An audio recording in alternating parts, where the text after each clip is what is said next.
Hello everyone, have a nice day. Today, let's put aside all the unhappy things and come to a surprising sweet moment between James and Diep. We will explore a warm but tense turning point when a simple gift quietly changes the rhythm of Diep's life. James brings her to a scooter shop and surprises her with a pale yellow scooter, not to show off, but to protect her time, her safety, and her peace. Yet behind that tenderness, there's still a shadow waiting for his father's disapproval and the pressure that follows them everywhere. If you find it interesting, don't forget to subscribe to the channel so you don't miss the next videos. The key felt too cold for something so warm. Diep stared at it in her open palm, blinking fast because her eyes suddenly wouldn't cooperate. The showroom lights were bright, the scooters lined up like polished promises, but her throat tightened anyway, as if the world had gone quiet just to listen to her heartbeat. James didn't smile like a man showing off. He looked like a man praying he'd done this right. "Diep," he said softly, keeping his voice low, keeping his body careful, like one wrong move could make her step back into the life where she carried everything alone. "It's yours." Her fingers curled around the key as if it might disappear. "James, you can't just, I can." He cut in gently and then softened even more. "But I'm not doing it to make you feel small." That word hit her hardest, small, because she had spent too many years shrinking herself just to survive, walking everywhere, selling, saving, circling the same 2 items in her notebook: Nye milk, notebooks. Loving someone like James was already dangerous with his father's shadow always nearby. Accepting something from him felt like stepping into a spotlight she never asked for. Diep's lips trembled. "Your father will." "My father doesn't get to decide what you deserve," James said, steady as a promise. "And he definitely doesn't get to decide whether you're safe." The moment held, delicate and tense, and then, like a door opening, her mind slipped backward. Morning light had spilled over her bamboo yard like warm tea. Diep had been moving quietly, packing goods, checking her notebook, keeping her life neat because chaos always waited outside. Then a knock at the gate. James stood there, slightly breathless, hair a little messy. No motorbike. "You walked here," she'd laughed, warmth blooming across her face. "I did." He'd rubbed the back of his neck like he could hide how badly he wanted to be close to her. "I wanted to be here without making noise." Diep had fixed his collar, natural as breathing. "Are you trying to impress me?" "Maybe," he'd admitted, eyes bright. "Or maybe I'm thinking about you too much." "That sounds dangerous." "Only if you make it dangerous," he'd teased, and she'd bumped her shoulder into his, smiling even while her heart fluttered like it didn't know how to be calm.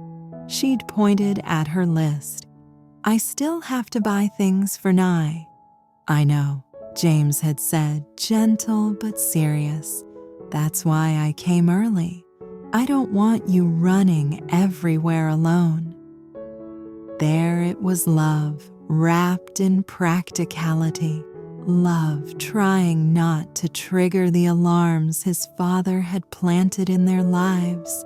They'd walked side by side down the quiet lane, the air smelling like wet leaves and rice steam. In town, James had shifted to the outer side of the sidewalk without thinking, shielding her from passing scooters.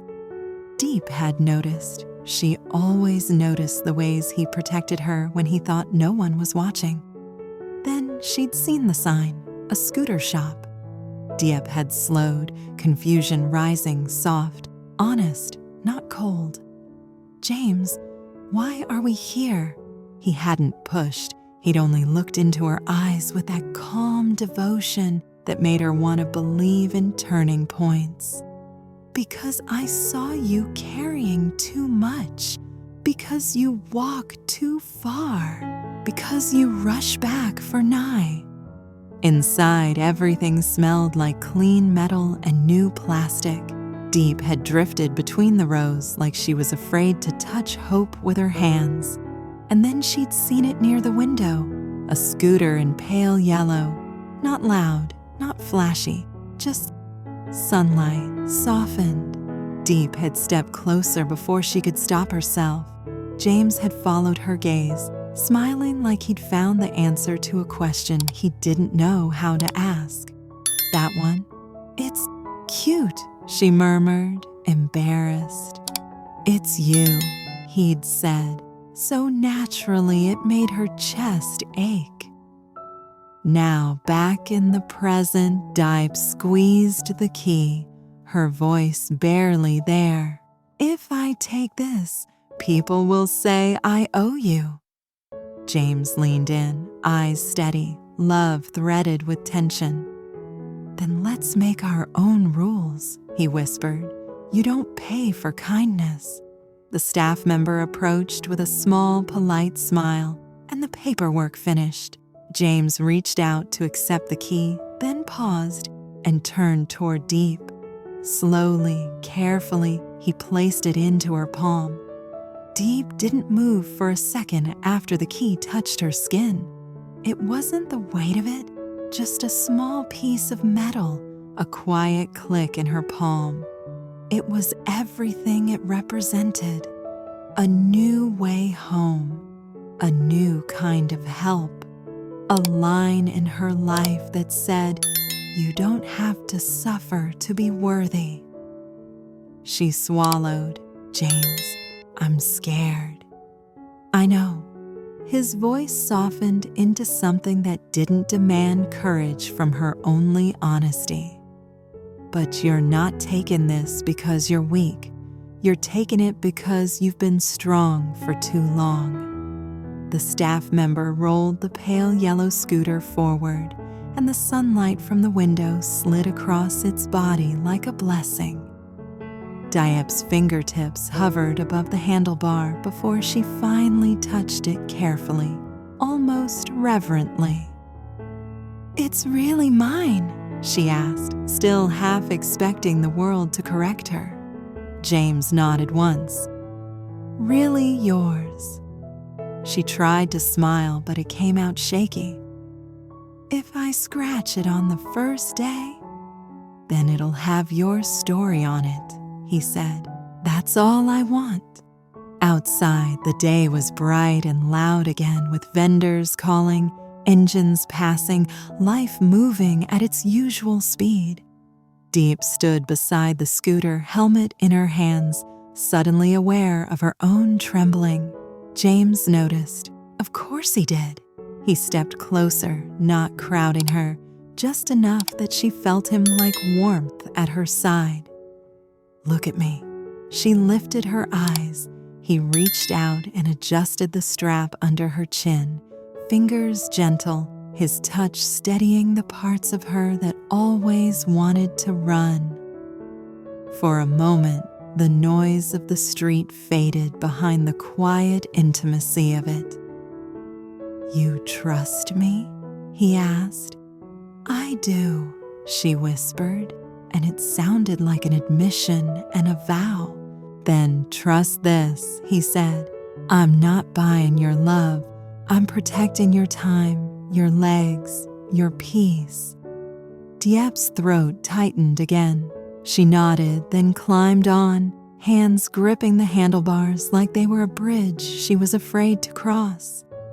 James swung his leg over behind her, keeping a respectful distance until she leaned back slightly, just enough to say she wanted him close, His hands settled lightly at her sides, not controlling, not possessive, just there. "Ready?" he asked. "No," she said, breathless. He chuckled softly. "That's fine. We'll go anyway." The scooter rolled forward, slow at first, then steadier. The wind lifted strands of Diep's hair beneath the helmet, and she let out a startled laugh when the street opened in front of them. James leaned closer, voice near her ear. "You're doing great." "I'm not even doing anything," she laughed, half nervous. "You're letting yourself have something good," he said. "That's not nothing." They passed the market, the familiar corners where Diep used to walk with her goods pressed against her chest, counting steps like they were coins. She looked at the road from this new height, and something inside her loosened a knot she hadn't realized she carried every day. For a few seconds, she let herself imagine it, coming home earlier, not exhausted, having time to cook, time to breathe, time to help Ly with schoolwork without her voice sounding tired.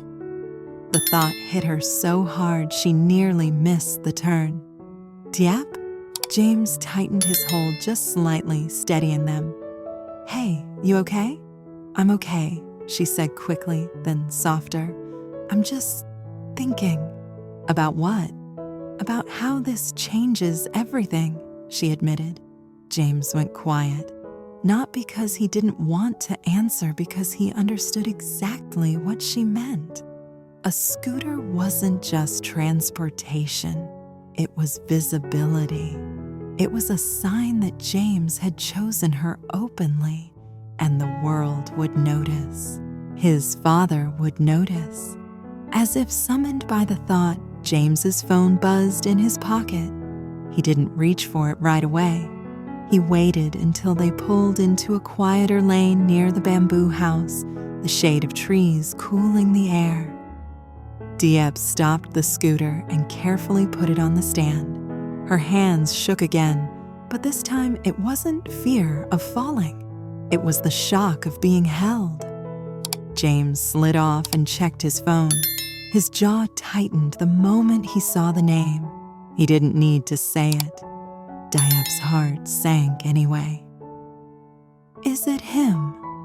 James exhaled slowly, like he was forcing calm into his lungs. "Yes." He didn't answer the call. He simply stared at the screen until it stopped ringing. Diep looked away, blinking hard. "I don't want you to fight because of me." James turned toward her, eyes firm. "Diep, listen, this isn't because of you. This is because he thinks love is something he can manage like a business." She gave a fragile smile. "And you're the son who won't follow the plan." "I'm the son who finally knows what matters," he said. They stood there in the quiet afternoon, her bamboo home behind them, the pale yellow scooter shining like a small sun in the shade. Diep brushed her fingers over the seat, then looked up at James with a softness that carried everything she couldn't say in public. "If this is a turning point, it's not just for me." James stepped closer. "For us." Diep's voice trembled. "Promise me one thing." "Anything." "Don't let this gift become a chain," she whispered.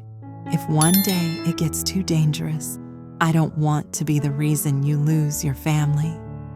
James lifted her hand key still in her palm and pressed it gently to his chest so she could feel his heartbeat. "You won't be," he said, "and I'm not losing anything. I'm choosing." Diep stared at him, tears finally breaking free. "Then let me choose too," she breathed. "I choose to stop running. I choose to believe we can build something, even if his shadow tries to cover it. James's eyes softened, but the tension didn't vanish. It sharpened into resolve. He leaned forward and pressed a kiss to her forehead, slow and careful, like a blessing he didn't want to waste. Behind them, the scooter gleamed in the late daylight, quiet, bright, undeniable. And for the first time in a long time, Diep looked at the road ahead and didn't feel alone. James thấy Diệp vất vả thế nào khi phải đi bộ đường dài, vác đồ và vội vã về thăm Nhi, nên anh đã lặng lẽ dẫn cô đến một cửa hàng xe máy, bất ngờ tặng cô một chiếc xe máy tay ga màu vàng nhạt. Ban đầu Diệp sững sờ, choáng ngợp trước lòng tốt và sợ những lời bàn tán, nhất là khi bố của James luôn luôn cố gắng kiểm soát mối quan hệ của họ. James trấn an cô rằng món quà không phải để làm cô cảm thấy nhỏ bé mà để mang lại cho cô sự an toàn, thời gian và bình yên. Diệp lần đầu tiên lái chiếc xe tay ga với James ngồi sau, cười khúc khích dù có chút lo lắng khi con đường bỗng trở nên rộng rãi và nhẹ nhàng hơn. Nhưng sự ấm áp nhanh chóng nhường chỗ cho căng thẳng khi James nhận được cuộc gọi từ bố mình. Tuy nhiên Diệp vẫn chọn dừng lại và James cũng chọn ở bên cô.